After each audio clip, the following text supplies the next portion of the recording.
सत साहेब जय हो, बंदी छोड़ की बंदी छोड़ सतगुरु रामपाल जी महाराज की जय हो, बंदी छोड़ कबीर साहब जय। भगत भाइयों, ये ज्ञान अमृत एवं षड्यंत्र का बीज पुस्तक एवं PDF एवं लिंक प्राप्त करने के लिए 98 280 और 72 914 ओम प्रकाश दास, राजस्थान श्री गंगानगर से। भगत भाइयों, ये बिहार के शशिभूषण दास जी सीनियर एडवोकेट है, उस पर परमात्मा की विशेष दया हुई है जो ये जजमेंट फाइल की ये पुस्तक ज्ञान अमृत एवं षड्यंत्र का बीज पुस्तक बनाई है। भगत भाइयों, इस पुस्तक में संत रामपाल जी महाराज का क्रोथा छुड़ानी और बरवाड़ा कांड का संपूर्ण खुलासा है। और भगत भाइयों, RSS गुंडों का और ये कबीर परमेश्वरपति ट्रस्ट का और मुनिंद्र धर्मा ट्रस्ट का, इन गुंडों का भी संपूर्ण खुलासा है। 5 में एक बच्चे की हत्या किसने की है और किसने कोर्ट में जुर्म स्वीकार किया है। सत साहेब भगत भाइयों, अब मैं आपको फिर ये एक वीडियो ये आगे बना रहा हूँ। ये जो पवन है, इस पवन ने मतलब जो ब्लैक कमांडो इसने बनाए थे, तो 60 आदमियों की ट्रेनिंग दे रहा था। भगत भाइयों, पवन जयपुर वाले को ब्लैक कमांडो बनना एवं कमांडो को प्रशिक्षित करने हेतु मास्टर पद ग्रहण करना, ये इंस्ट्रक्टर, इसको भगत भाइयों फौज में इंस्ट्रक्टर बोलते हैं।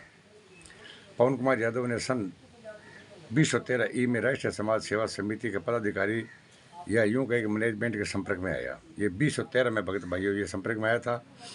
तो ये संत रामपाल जी महाराज 6 में सजा हुई थी और 8 में बाहर आए थे। तो बोला था नहीं, काल के दूत, 2 काल के दूत पैदा हो गए। तो भगत भाइयों, इस संजय और पवन ने तो 13 में उपदेश लिया था।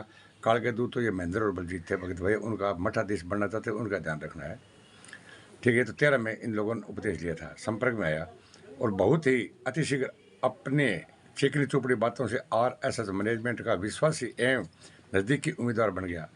मतलब उनका एकदम निजी बन गया। भगत भाइयों, ये माया का पुजारी पवन कुमार यादव RSS मैनेजमेंट का चापलूसी चमचागिरी करने वाले केवल काले कमांडो के ही रूप में चयनित किया गया, बल्कि उसे काले कमांडो को प्रशिक्षण देने के लिए करीब 60 काले कैट कमांडो का प्रशिक्षक RSS मैनेजमेंट द्वारा नियुक्त किया गया।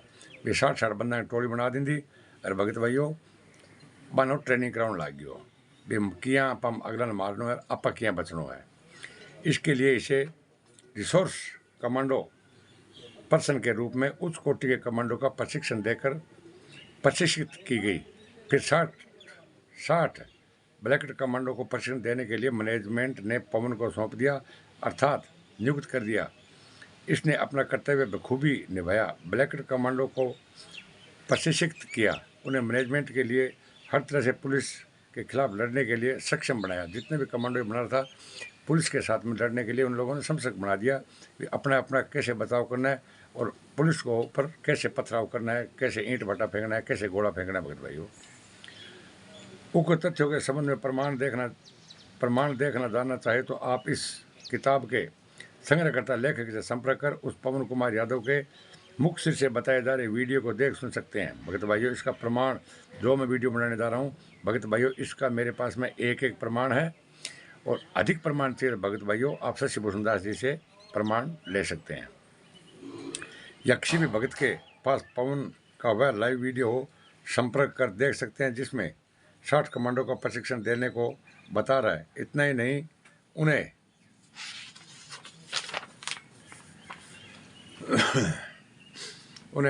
पवन कुमार ब्लैक कमांडो के रूप में आंखों पर काले चश्मा पहने एवं सिर पर काले कपड़ा बांधे मोर्चों को संभाले। मीडिया द्वारा ली गई लाइव वीडियो में भी पवन कुमार हाथ ऊपर उठाकर ललकारते हुए देख सुन सकते हैं। भगत भाइयों, उसका कमांडो बनकर जब वो जंग लड़ रहा था, उसका वीडियो भी हमारे पास प्रमाण सहित है। भगत भाइयों, इतना नहीं कि पवन कुमार को काले कमांडो के रूप में मोर्चा को हमारे मीडिया द्वारा ली गई लाइव वीडियो में भी देख सुन सकते हैं, जो सिर पर काली पगड़ी बांधे, आंखों पर काला चश्मा लगाए एवं बदन पर काले कपड़ों से सुसज्जित होकर से अपने एक हाथ में दाएं नाक को ऊपर उठाकर अन्य कमांडो को जोश भरते हुए पवन कुमार मोर्चा को संभालते हुए दिख रहा है।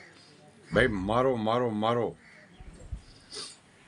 तो भगत भाइयों, ये पार्ट नंबर 2 है पवन कुमार का।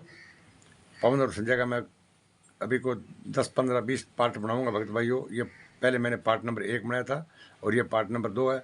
आप धीरे धीरे भगत भाइयों इन लोगों को देखते रहना। इन लोगों ने संत रामपाल जी महाराज को कैसे बदनाम किया है और ये संजय और पवन जो कमांडो बनते भगत भाई, ये आज चश्मो दिन हुआ है। अगर पवन और संजय कोर्ट में जाकर उगाए थे कि ठीक हम कमांडो थे, हमने कमांडो बनाए और RSS गुंडों ने हमारे को ये सुझाव दिया, हम इनके कहने पर सारा कुछ काम किया है। 5 में एक बच्चे कहते कि तो भगत भाइयों संत रामपाल जी महाराज निर्दोष है, वो बाहर आ सकते हैं, लेकिन ये गुंडे कभी भी कोर्ट में जाकर ये स्वीकार नहीं करेंगे। लेकिन आखिरी भगत भाई उनको स्वीकार करना पड़ेगा। आंदोलनकारी बहुत हो गए हैं, परमात्मा की बहुत दया हो रही है भगत भाइयों, परमात्मा की बहुत दया हो रही है। और ये बोलते हैं भगत भाई लीला लीला लीला, लीला नहीं है भगत भाई, लीला तो ये गुंडे कर रहे हैं, RSS वाले, मुनिंद्र धर्मा ट्रस्ट वाले, कबीर परमेश्वर ट्रस्ट वाले, लीला ये कर रहे हैं, ठीक है ना। और संत रामपाल जी महाराज को इन लोगों ने आजीवन कारावास करवा दिया भगत भाइयों। एक दिन का भी पैरोल नहीं मिला। राम रहीम को देखो कितने दिन का, 40 दिन का, कभी कितने, राम रहीम को 3 साल का पैरोल मिल चुका है भगत भाइयों। लेकिन संत रामपाल जी महाराज को पैरोल क्यों नहीं मिला? क्या 5 में एक बच्चे की हत्या करके क्या संत रामपाल जी महाराज लीला कर रहे हैं क्या?